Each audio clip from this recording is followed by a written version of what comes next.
Kandinsky was born in Moscow on December 4, 1866.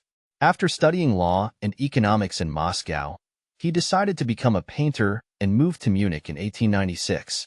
Here he began studying at Anton Asbs Art School, then went to Franz von Stuck, who trained him from 1900 to 1901, and finally completed his studies at the Munich Kunstakademie.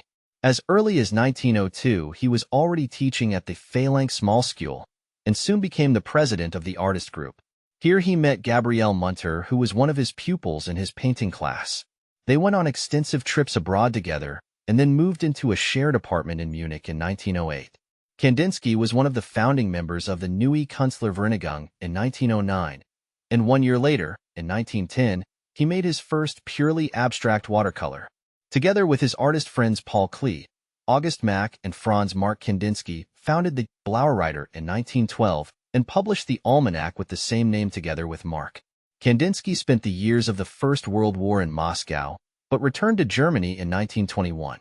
Walter Gropius invited him to teach at the Bauhaus in Weimar in 1922, where he founded the artist group Die Blauenwehr, together with Paul Klee, Lionel Feininger, and Alexej von Jawlensky in 1924.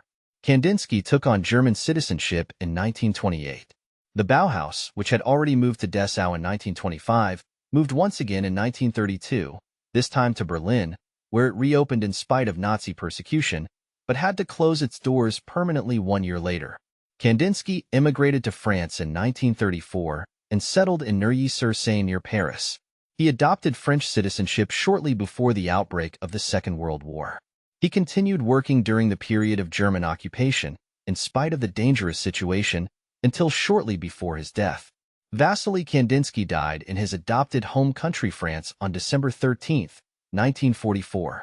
See an example of his work at fairheadfineart.com.